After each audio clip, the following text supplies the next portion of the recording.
It's 5 o'clock in Pirate Country, and it's time to get pumped up with the P-Man. Hit the door and hit the road. 94.3 The Game is going to get you home, and the P-Man's not holding back. Yes! Yes! Pirates win! Pirates win! Bring on the Patrick Johnson Show on 94.3 The Game. Holy mackerel! Oh, my goodness! The flagship station of the ECU Pirates. Welcome. It is the Patrick Johnson Show here on 94.3 The Game and the IVX Media app, 94.3thegame.com. Philip Pilkington is here. It is Pilk and I today, and then tonight for Pirate basketball, which is coming up at the top of the hour, women's basketball. And they will be playing VCU. Virginia Commonwealth comes in at 5-5. Pirates have won 2 in a row and are undefeated in the month of December so far. All right, ECU basketball getting off the schneid last night. Mike Schwartz after the game. This team is pissed off. This team was pissed off that we had dropped some games. And in an 11-day stretch, it was our toughest 11-day stretch that we've had as a team since June 2nd, since everybody came here. C.J. Walker led the way for East Carolina. Superb effort, 23 points and 10 rebounds as he posted his third double-double. It's always good to see the ball going, especially from three. But like I said, I just go in every game just trying to play inside out. And I never really try to force no threes, but I was glad to see him going today for sure. So C.J. Walker with the big night, 16 for Jordan Riley, who was real aggressive off the jump.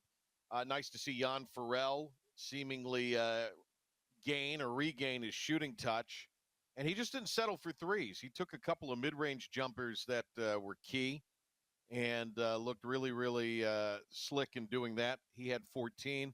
R.J. Felton wound up with a dozen. At the end of the game, R.J. hit a couple of shots that looked like vintage R.J., so maybe he's getting out of his funk. I like the fact that the Pirates played the big guy, Malunga. I thought that was great. I think once Walker kind of figured it out, that was allowing him to feast offensively. Got a little less clogged up. To me, I think you go big. You got that size. Malunga is raw, but in my opinion, a talent. He made a difference last night. FIU likes to get downhill with their guards, and they have some capable bigs themselves. Malunga changed the trajectory of their shots when they got the drive going. Pilk, you were there. Philip the Ref Pilkington. Anything that you want to take home from last night's win where the Pirates snapped a 3-game losing streak? Yeah, I think the East Carolina's ability to shoot the basketball definitely helped the Panthers to not pack the paint in as much. We saw them kind of try and pack it in early once East Carolina was able to stretch the floor, make some medium-range jumpers. You mentioned some of the threes. It allowed the paint to not be as clogged and allowed some of those driving lanes for C.J. Walker. As you mentioned, it kind of allowed R.J. to get back to himself. Yeah, it was a little bit later than you wanted, but hey, it doesn't matter. You won the basketball game. And I think that Coach Schwartz will go big more in the future, meaning more of C.J. Walker at the 4, which he is more of a natural power forward than he is center. And Coach was asked about it in his post-game press conference, and he said, look, I wanted to do it even more, but when you're playing a team that runs so quickly, who pressures the ball so much, that's a tough game to make those transitions. So I think that when we play Gardner-Webb on Saturday and then getting into conference play on New Year's Eve, you'll see even more of what you're asking for, Patrick, for them to go big. It's just right now it's a matter of you try and make a change that you think is best for your roster and the opponent you're playing. That's not the team to make the change against. So Coach Schwartz proved he's willing to make the change. We saw it at the beginning of both halves, and they couldn't just keep it going for 40 minutes just due to the natural flow of the game. Trevion LeBeau, apparently an injured shoulder. We're scheduled to be examined today, so they'll know more presumably this week. And also word that, and Samaro, he addressed that afterwards, did Coach. And basically Samaro just didn't factor in the plans last night. Now, he was into the game. I thought he was great on the bench. He had good body language. But in some ways, I thought things – because they went long stretches without RJ. I think the ball moved a little bit better at times last night with RJ on the bench.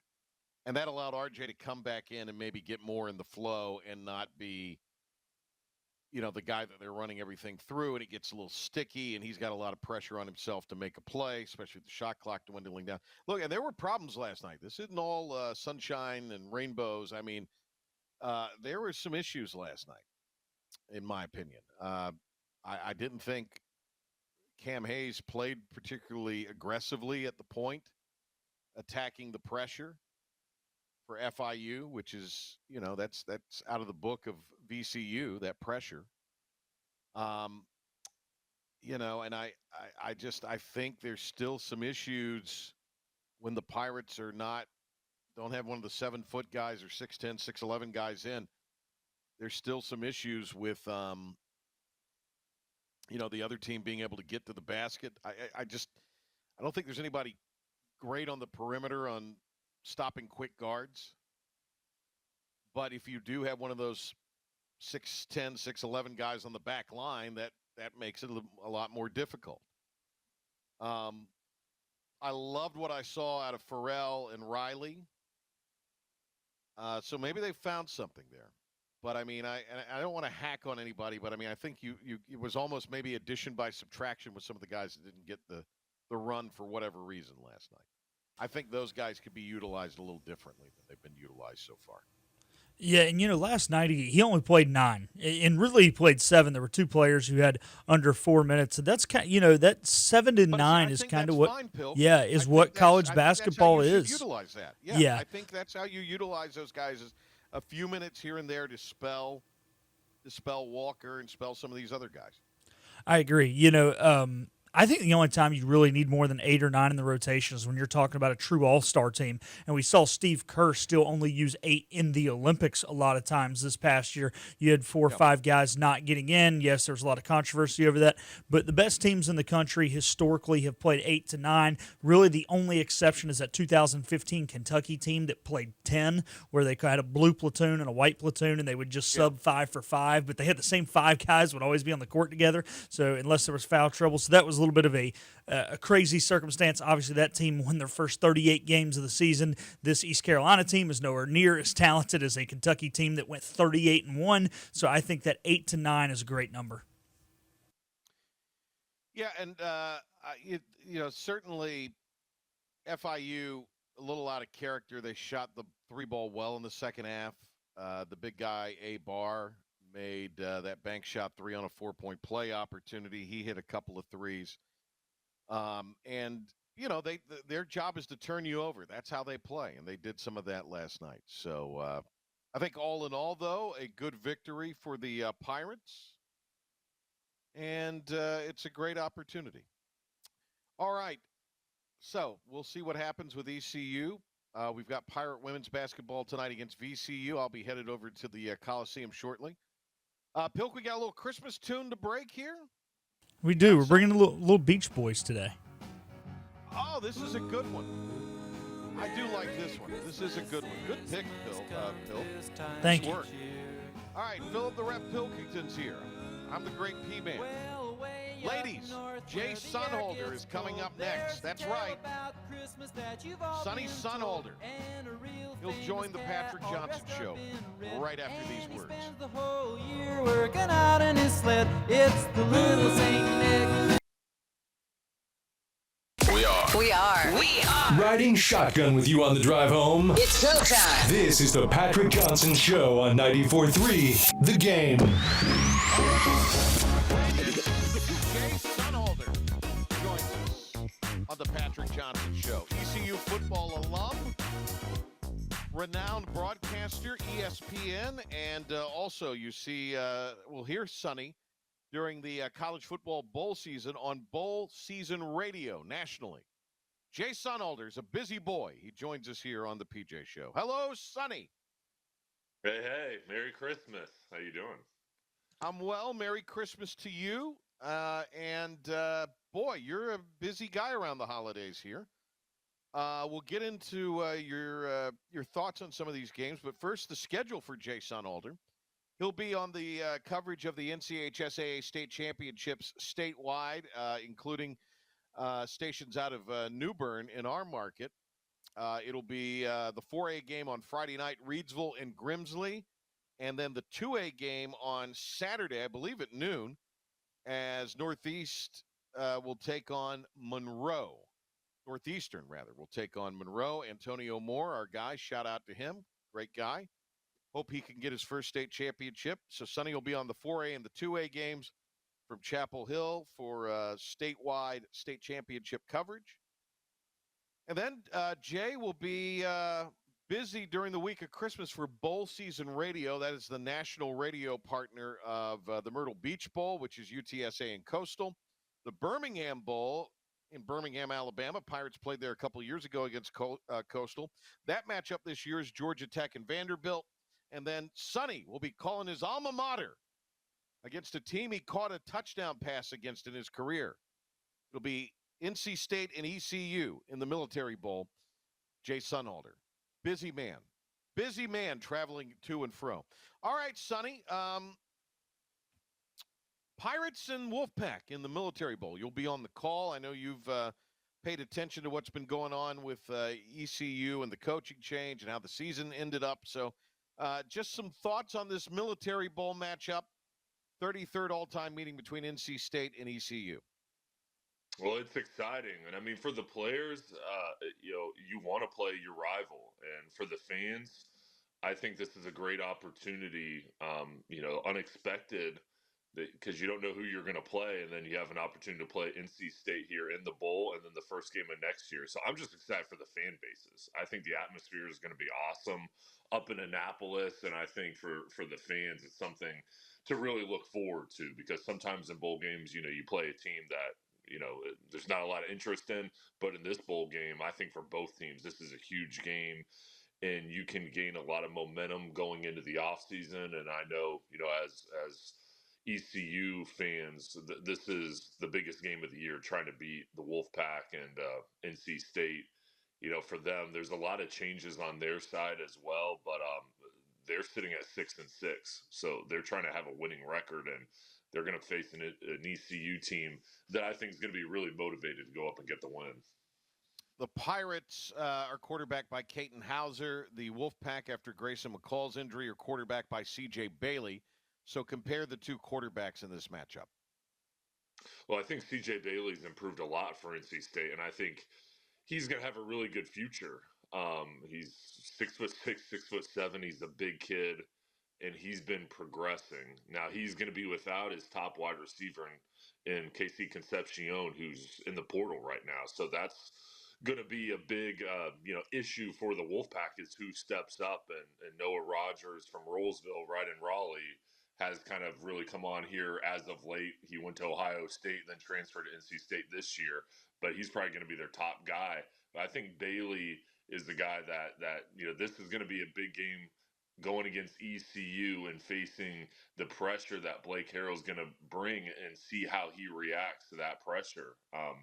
And I think Patrick, on the opposite side for Caton Hauser, he's really come on and played really well once he's gotten his opportunity. I think the whole staff, all the players, and the ECU fan base has a lot of confidence in what he's been doing. And I think this is an opportunity for him just to continue to play well. And after that Navy game, kind of get that bad taste out of his mouth. And I think, for him, this is a NC State defense, a lot of transition. Tony Gibson taking the Marshall head coaching job.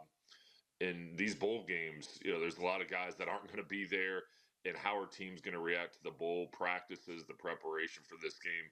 But I think with Hauser, this is a big opportunity for him to really, really finish off the season the right way. Blake Harrell elevated from the interim coach to be the permanent head coach at ECU. Has reportedly made the hire now for defensive coordinator. We're also seeing that the Pirate program is going to hire a GM, and I want to get your thoughts on just that concept in a little bit. But with Blake Harrell being the coach, it's a guy who is popular with the players. I do believe, despite the fact you've had some guys, including Zakai Barker, who took the bag to go to SMU, I think despite some prominent guys on your roster taking the portal and some other opportunities, I do think it would have been more had Harrell not been named the permanent head coach. So things could have been very, very different. You've obviously worked with Blake Harrell and talked to him in your television coverage of the Pirates in the past. So what was your reaction, as a college football guy, but also as an alum to Blake Harrell's hiring? Well, I full support. Blake Harrell is just an awesome person. And I think those players' reaction says it all. I mean, everybody was excited, wanted him to get the job. And what he showed during his time period as the interim coach really showed those players are playing for him. And that's what you want. I mean, you want players, you want fan bases all pulling in the right direction. And that was evident from week one when he first got the interim tag, was that everybody was pulling in the right direction. He was focused on the players, and they got the job done, winning ball games on that streak. And really, you could just see, I think everybody, when they saw the players going in that direction and things just kind of changed mid-season, you could see that the level of respect they had for Blake was evident. So I'm really excited for him, pulling for him 100%. And not only are you getting a coach that cares about the players, he cares about the fan base, and he's part of the community and wants everybody to be proud of this program. And I think that's huge at ECU. Not only do you have to provide a winning team, but you have to have somebody that is, part of Eastern North Carolina, part of the university, and that truly cares. And I think Blake is all of that and above. And I think he's going to have a great offseason coming up. I know there's been some changes he's already made, and I'm already looking forward to next year and of course his bowl game.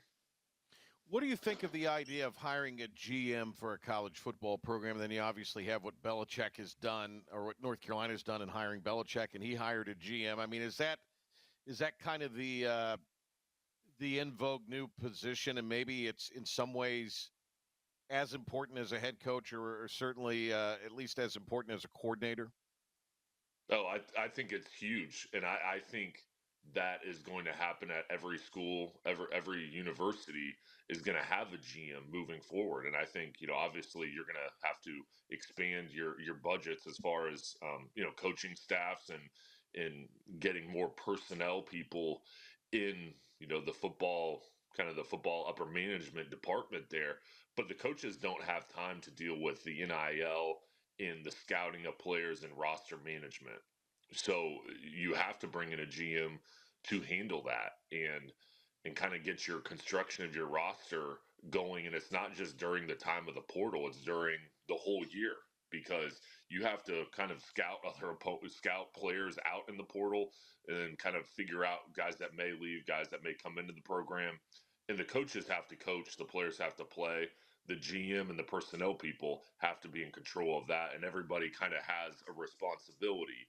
And you can't have somebody doing too many things or in one lane, because that's going to take away from the other. So I think everybody's going to move to the GM model. And, of course, North Carolina did already, and with Michael Lombardi and many other schools are. But I think it's a huge asset to have that. And, kind of equating it to the NFL.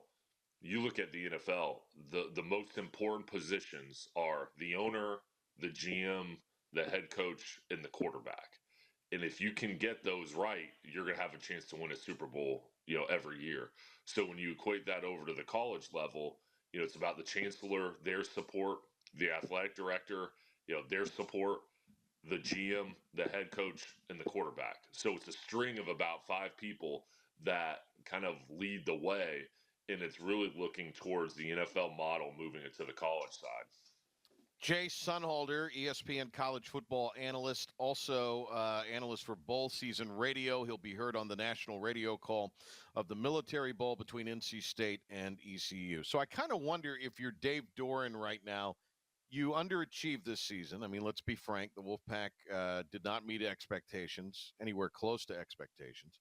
Concepcion got in the portal as soon as, I think, the clock hit 0 in Chapel Hill. I don't think, actually, whenever it first opened, but in his mind, probably well before the clock hit 0 in Chapel Hill. So, point being that you're looking at Duke not only beat you this year, but they got 9 wins. You are 6-6. You do have a quarterback, but you're going to have some changes to your staff, obviously on the defensive side. And now you have Bill Belichick just down the road in Chapel Hill. Seems to me like it is a little bit of a tenuous time for Dave Dorn and the Wolfies. I think there's definite pressure because I think you said it, the expectations were high this year. You're losing arguably your best player with Concepcion out. Your defense coordinator, Tony Gibson, who's been there for 6 years, who you could really say what's been the strength of NC State is the defense. Absolutely. So I think that hire is going to be huge. I do think there's a lot of pressure there because 6-6 isn't good enough in anybody's mind at NC State, and that Bill Belichick factor is real. I mean, that there is going to be real pressure, even though NC State has dominated that series as of late. There's pressure there, and I think there's pressure even with Duke's doing well right now with Manny Diaz. I think overall throughout the state that there is pressure. We'll see what happens at Wake Forest, but I mean, NC State is going to be happy with this 6-6 record, and whether it's 7-6 or 6-7, that's still not going to be good enough because on paper they thought they were going to have a special year. So I do think there's a lot of pressure. This ball game is huge for the Wolfpack against ECU.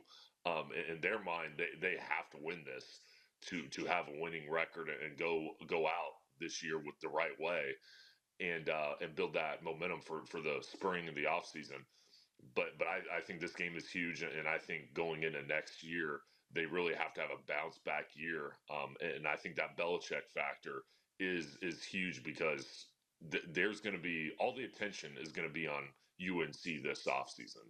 And in a lot of ways, NC State probably plays better when the spotlight isn't on them. But that is going to be a real thing with Belichick being there and just that pressure of both schools. How they wind up next year. So, Sonny, you've got the first ever 12-team field college football playoff getting started Friday. Indiana and Notre Dame, and then Saturday you'll have SMU, Penn State, Clemson at Texas, Tennessee at Ohio State. Out of that grouping of teams, is there someone who could win the national championship? I think Tennessee and Ohio State have the talent to win a national championship. I think Notre Dame's another team that could, with the way they play defense and they run the ball. But I think Penn State will roll through SMU. I think Notre Dame should handle Indiana. I'm really interested in that Ohio State Tennessee game, though, to see what happens there. And how Ohio State reacts to the loss to Michigan. And I think Tennessee is a really talented offense that has a good defensive line, and that could create problems. The one other thing I haven't mentioned yet is the Clemson Texas game. Yeah. Even though Texas has lost twice to Georgia, I think they have an opportunity to win the national championship too. I think they should handle Clemson easily at home. But I think between those 8 teams, I think Texas has a chance, Notre Dame has a chance, Ohio State and Tennessee has a chance. So about four out of those 8. But I think it's wide open. I don't think there's any dominant teams this year. I know Oregon's undefeated, but I think it's wide open this year. You've got the Myrtle Beach Bowl on the 23rd, UTSA and Coastal. I thought Jeff Traylor's team was going to be competing for the conference championship this year. They clearly did not. Now, they did get bowl eligible to their credit. When you look at that matchup, just a quick thought on that as far as a bowl game you'll be covering down in Myrtle Beach, UTSA and Coastal. Yeah, for UTSA, kind of disappointing with where they wanted to be, and then Coastal 6-6, but it's going to be a home game for them. And in any bowl game, it's really about which team wants it more, which team wants to continue to practice, and with portal and guys leaving and coming. There's a lot of transition. So it's really about want to for me. I think Coastal should have an advantage because it's at home. But I think UTSA will have an opportunity to kind of finish off the season right and try to get a win and get it going into the off season. But it should be an interesting game because it's a road game for UTSA with Coastal having the home field advantage on their home field. Birmingham Bowl, and I think two of the real nice surprises of the season have been Georgia Tech and Vanderbilt. And it seems like the winner of this might be poised, really both teams in a way, but certainly this just seems like a springboard opportunity, maybe more so for Georgia Tech because of the league Vandy plays in, but it just seems like that both these teams will be motivated to play in this bowl and excited to play in the Birmingham Bowl. Well, in this game, it's an amazing job by the coaching staffs because Vanderbilt and Georgia Tech, aren't national powers. They're not easy places to win. And what Brent Key did, bringing that winning mentality to Georgia Tech, and they should have beat Georgia, the 8 overtime ball game. So they're going to have an opportunity to rebound from that game. And with Vanderbilt, I mean, what they were able to do this year, making just 6-6, beating Alabama is so impressive. And when you look at facilities and just kind of, the pecking order of the SEC, they're probably in last place. So for them to make it to a bowl is huge. I think a win for both teams would really cap off this season the right way. I do think Georgia Tech, though, this can kind of take them to the next level. And, next year, Haynes King comes back, and they have an opportunity to realistically be one of the top teams in the ACC. You've got Reidsville and Grimsley Friday night. Is it 7 o'clock or 8 o'clock at Chapel Hill? It's 7 o'clock, yeah. Roseville, Grimsley, 7 o'clock. Okay. And then Saturday, 6:30. Oh, it's at 6:30 Saturday. Okay, so it's not at noon. Okay. Point is, I think your best that'll be the best game of the 4 that are being played in the championship, in my opinion. Reidsville and Grimsley. Reidsville or Roseville and Grimsley. Roseville loaded with talent. Give us a primer on that matchup for Friday night because I think that's going to be a dynamite game.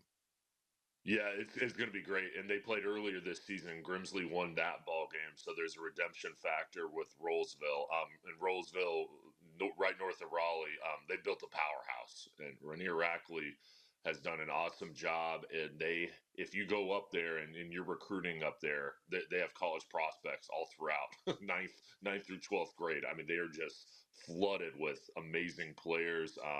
They had 7 signees here a couple weeks ago, and Coach Rackley thinks by the spring signing period they'll have 25 seniors signed to play college football.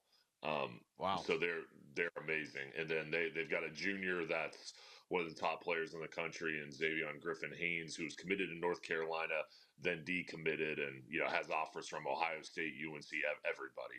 And then they have one of the top sophomores in the country, Marquis Bryant. So they're outstanding, 14-1, and then they're going against Grimsley, who is undefeated right now. Their defensive end Bryce Davis is committed to or has signed with Duke, and then their junior quarterback Faison Brandon has been ranked as the #1 quarterback in the country. He's committed to Tennessee. Daryl Brown has been at state championships before, and this team is outstanding. They beat Weddington and Huff in the playoffs. So this is going to be a heavyweight fight, and can't wait to see it, and really think it's going to come down to the turnover margin and line play in this game. All right. Thank you, Jay. I know you're excited to get to call all of these games, but especially to get to call the NC State ECU bowl game. I know it's going to be a big charge for you. So Merry Christmas to you and your family, and we'll look forward to catching up with you very, very soon. Yeah, thanks so much, buddy. You're the best. Thanks. The great Jay Sonnhalter. That's right, ladies. All right, I got to head over to the arena. We're going to have Philip the Rep Pilkington give you an update and wrap the show. When we come back, we'll also tell you about tomorrow when we'll be on at 4 o'clock, Coach Logan and more. So stand by for that.